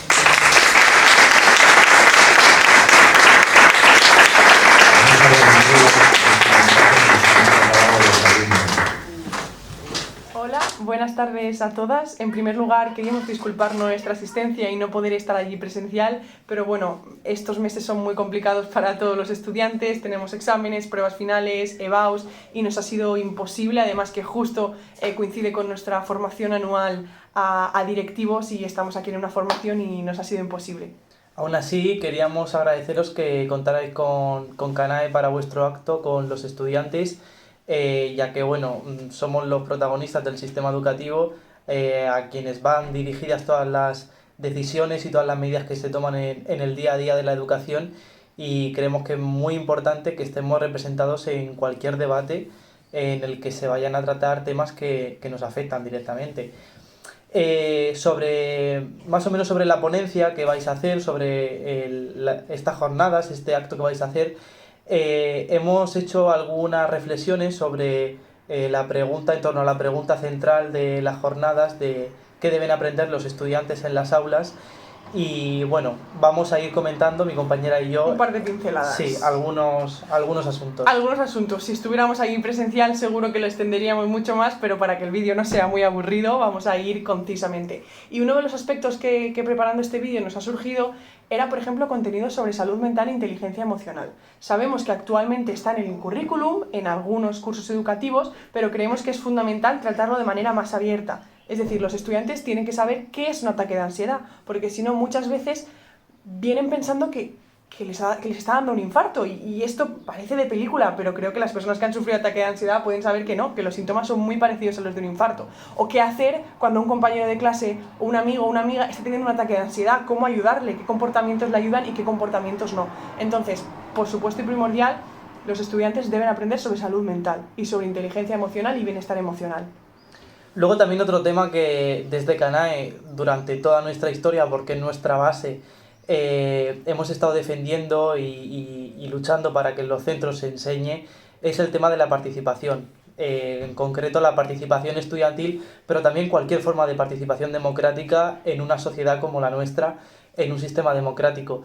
Incluir contenidos en el currículo sobre participación estudiantil, explicar cuáles son los beneficios de asociarse, de participar, de poder decidir sobre tu futuro, sobre tu presente también en los centros educativos, en órganos importantísimos como el Consejo Escolar, seguro que estáis hablando de ello en las jornadas.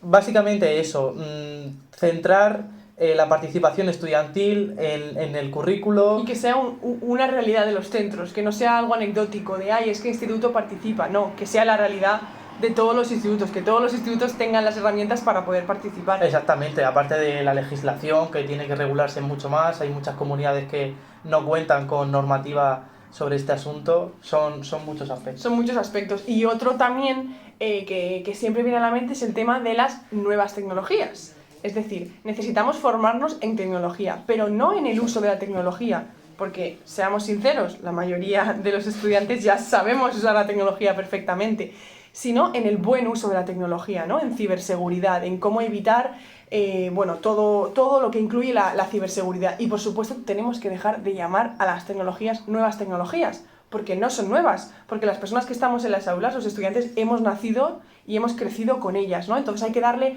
otra visión y hay que usarlas en el día a día, en el aula, de manera pedagógica, ¿no? Transversal, en las diferentes áreas.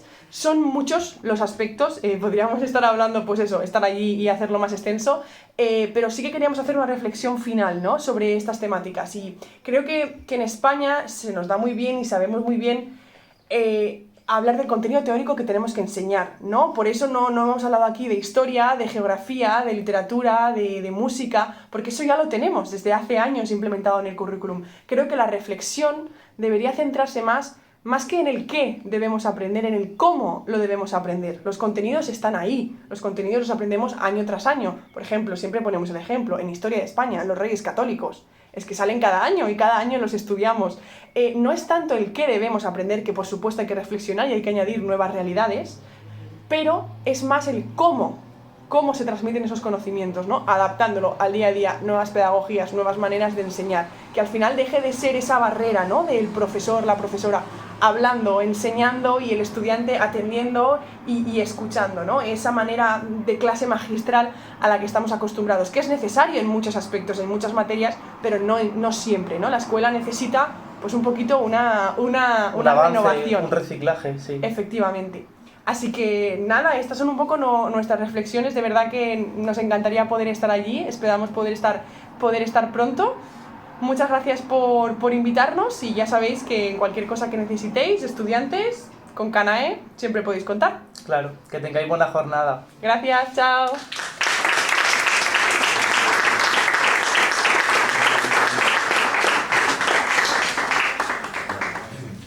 Sí que es cierto de que algunas de las preguntas que planteáis están muy relacionadas con lo que ellos mismos nos plantean, y es la participación. ¿Cómo modifica la LOMLOE las funciones del Consejo Escolar en los centros? ¿Qué competencia recuperar los consejos escolares con la nueva LOMLOE respecto a los equipos directivos?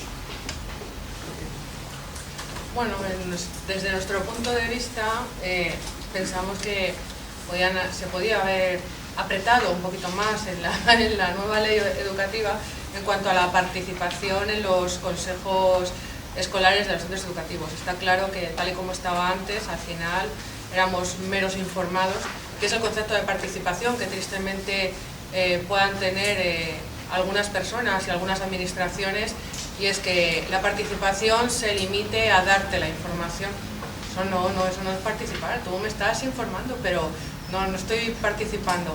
Entonces, en ese sentido, es un avance que ya no seamos simplemente meros informados, pero hay que seguir avanzando porque, bueno, desde la Confederación a nivel nacional, la Asociación de Madres y Padres, y también lo vemos luego a lo largo, incluso internacionalmente con otros países, la importancia, ¿no?, de que haya igualdad de condiciones en la toma de decisiones que se toman en los centros educativos, dando y aportando desde los diferentes ámbitos.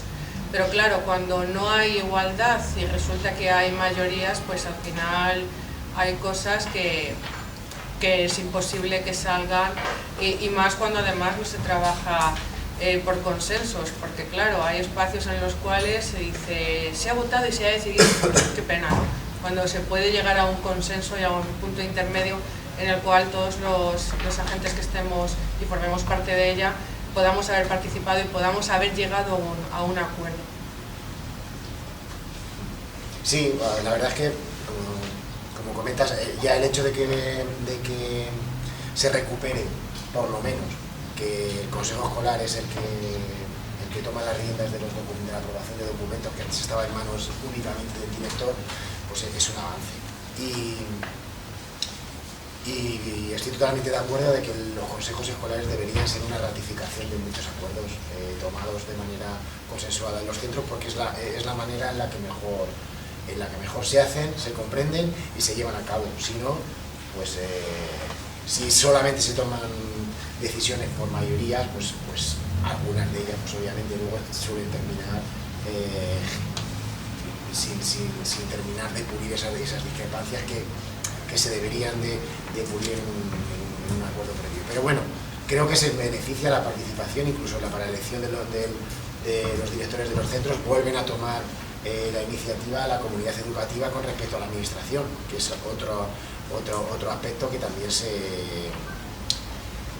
yo creo que también da un poquito más de margen a la comunidad educativa. Algo es algo. Enrique, enhorabuena por la exposición. Respecto a los recursos humanos y tecnológicos, recordar que la competencia es de la Comunidad de Madrid. Sí, efectivamente, las competencias son de la Comunidad de Madrid y bueno, pues subsistimos con lo que vamos teniendo. Sí, por ejemplo, en atención a la diversidad, que yo creo que es uno de los grandes hándicaps que tenemos en los centros. Esa falta de cupo de profesorado que es un limbo, porque ahora mismo no se sabe qué ratio hay, qué ratio tiene un PT para atender, va en función del dinero que hay ese año. O sea, un año tocas a que un PT le corresponden 30 alumnos, al año siguiente 28, al otro 31, así está. O sea, no hay una regulación, ¿no? O sea, no hay una estrategia de decir, pues no, queremos que los PTs entren al aula porque es donde mejor se van a integrar. Claro, si la integración de esos alumnos, una integración real, es en el aula, no fuera del aula, porque tú no sacas a la gente de los sitios para integrarlo. ¿Qué se necesita? Muchos PTs para que puedan entrar al aula, pero no hay ahora mismo no hay una legislación, no hay una ratio, no hay nada. No, yo iba allí a discutir mi cupo y te decían, es que este año nos ha correspondido este cupo, entonces tocáis a tanto. Y ya, pero... Y profesionales, además, profesionales además, que como se consideran del ámbito de la sanidad, dice que no proceden porque educación no debe dar respuesta a todo. Bueno, es que ya hemos visto las horas que pasan los niños y las niñas en los centros educativos, pasan media vida de toda su infancia y adolescencia.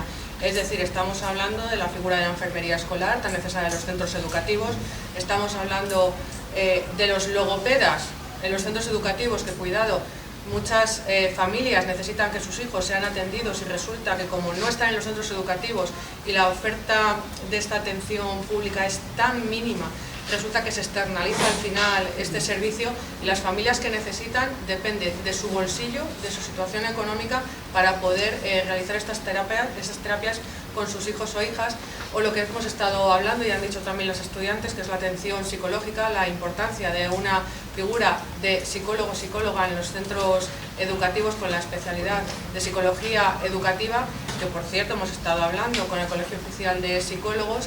Dentro de poco os lo contamos exclusiva, saldrá una nota a nivel nacional con la Confederación y también con CANAE, con los estudiantes, apoyando, ¿no?, y reivindicando esta necesidad y bueno, la importancia, ¿no?, de para unas cosas sí, para otras no, en el sentido de, es que es figura del ámbito de la sanidad, perdonad, o sea, es que en el centro educativo es todo tan transversal, es que se te tiene que dar respuesta a tantas situaciones y a tantas dificultades y a tantas atenciones que nos están requiriendo, y volvemos a lo mismo, es que es el único entorno seguro para un porcentaje de niños, niñas y jóvenes en el cual puedan recibir esa respuesta a esas necesidades en igualdad de condiciones, que no dependa después de la familia en la que esté, que en esto a veces la gente se asombra, ¿no?, cuando dice, si representáis familias, ¿por qué decís que depende de la familia? Digo, por supuesto, porque por encima de todo, y eso es lo que nos diferencia de otras organizaciones de madres y padres, por encima de los derechos de la familia están los derechos de la infancia y de la adolescencia, porque hay veces que hay niños y niñas que hay que proteger de sus propios entornos.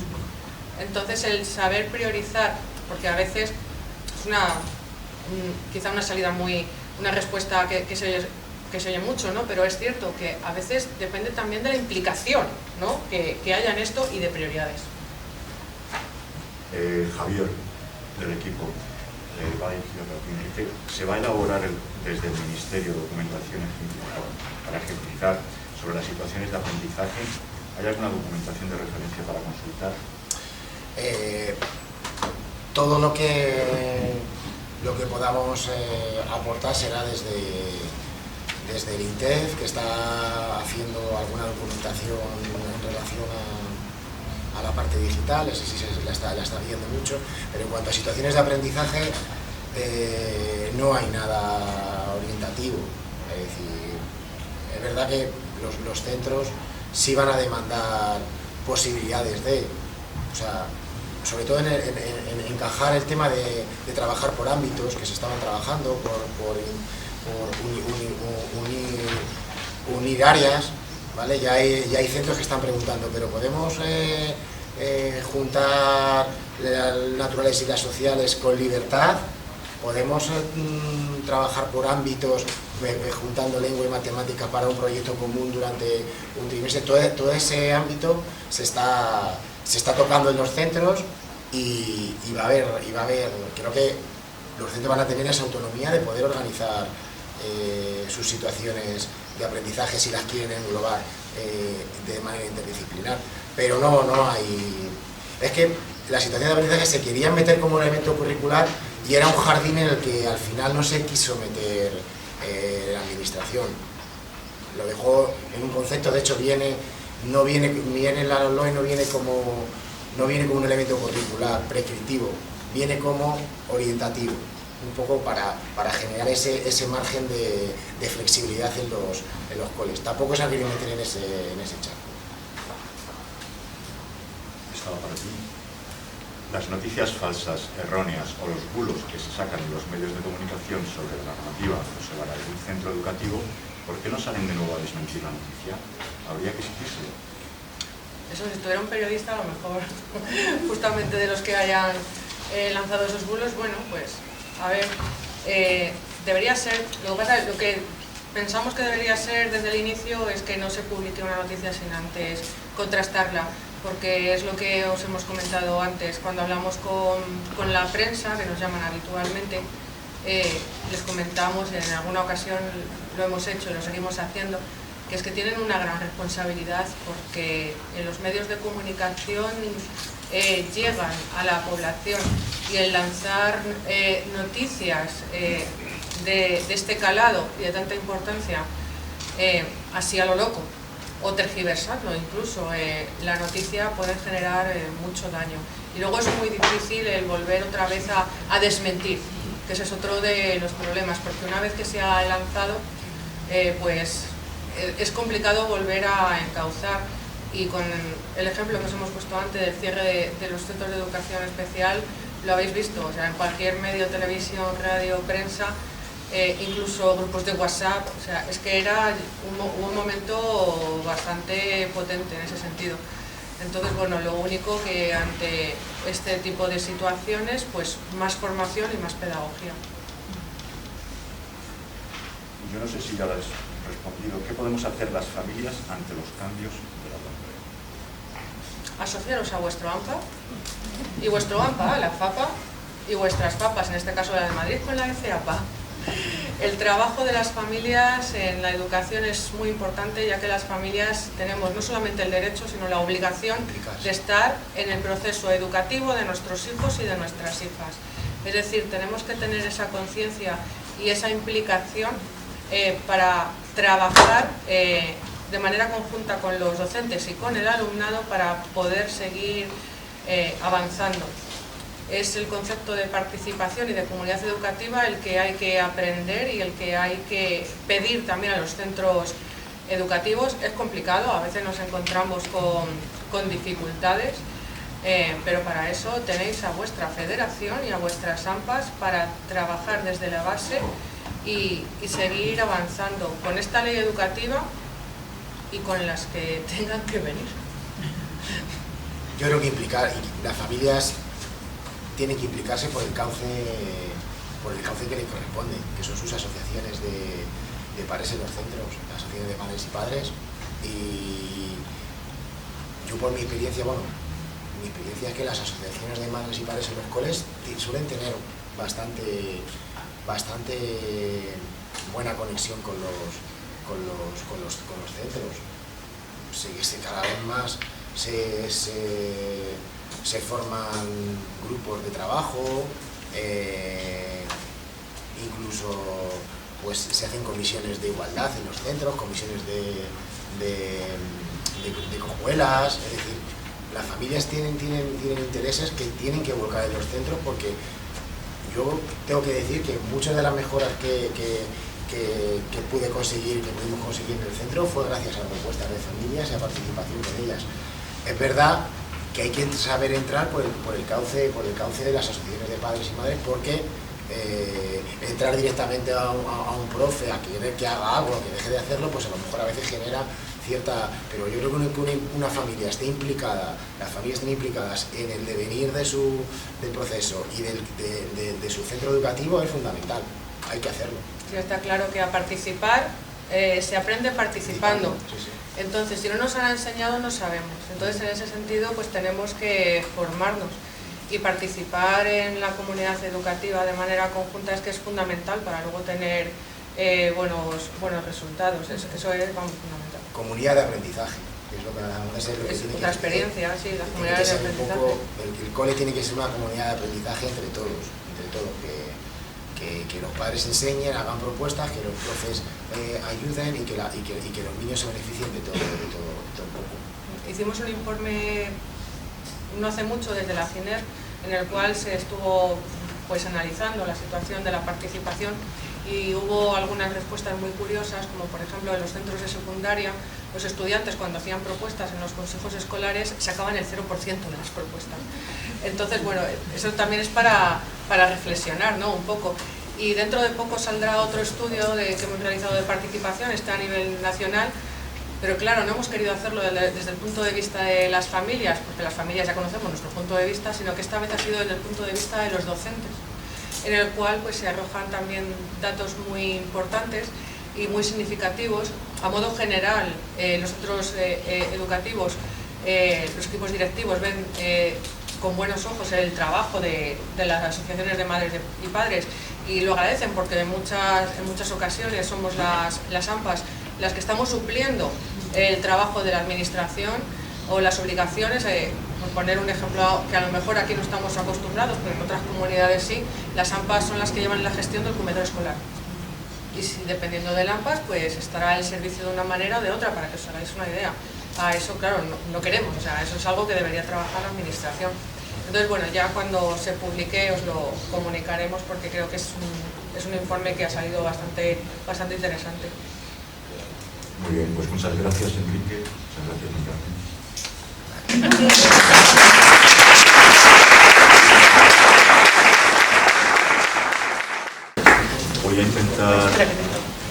Voy a intentar un poquito hacer una síntesis de lo que ha podido ocurrir a lo largo de la mañana, aunque creo que todo lo tenéis muy fresquito y lo tenéis más o menos reciente.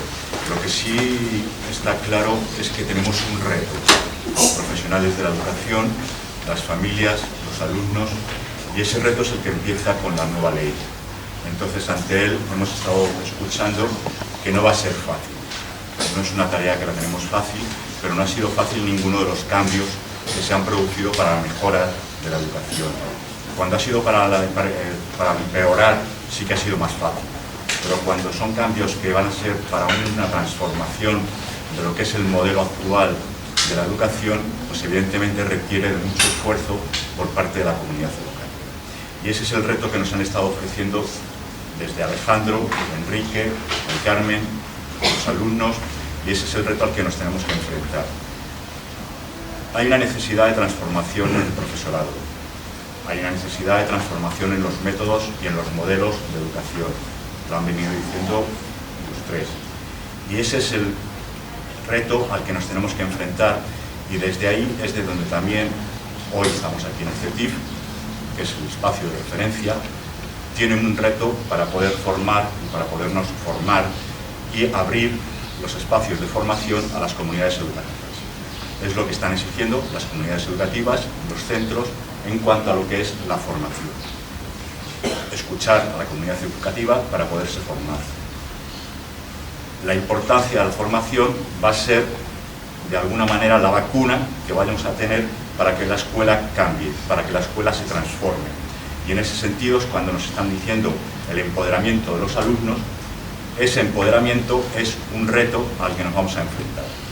No es fácil, cuesta, pero ese cueste sí que de alguna manera después nos va a beneficiar. Y por lo tanto, desde lo que hemos estado escuchando, es a ese reto al que nos tenemos que enfrentar y abordarlo de la mejor manera. Juntos lo podremos hacer mejor. Se ha hablado muy poquito de la educación infantil.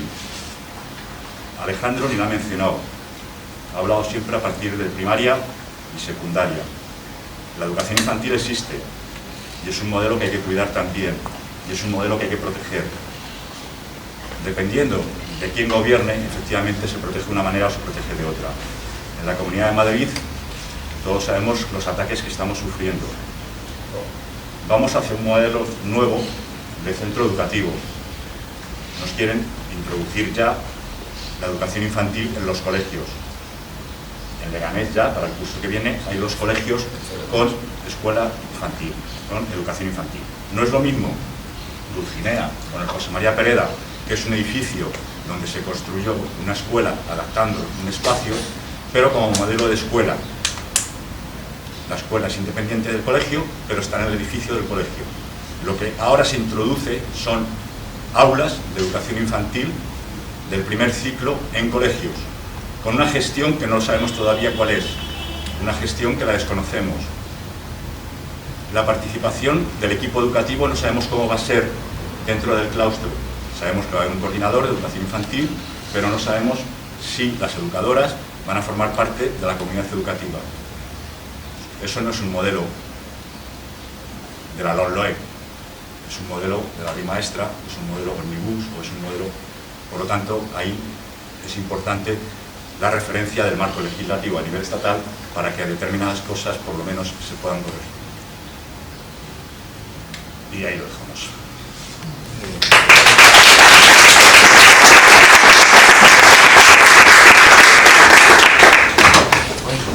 Desde el Consejo, daros las gracias, ya que no hay nadie, y estaremos pendientes de cuando podamos hacer otras nuevas. Sí que, no sé si en la evaluación, ¿habéis hecho la evaluación? Sí, habéis puesto la propuesta de temas, sería importante que lo hicierais también. Sí. Encantado.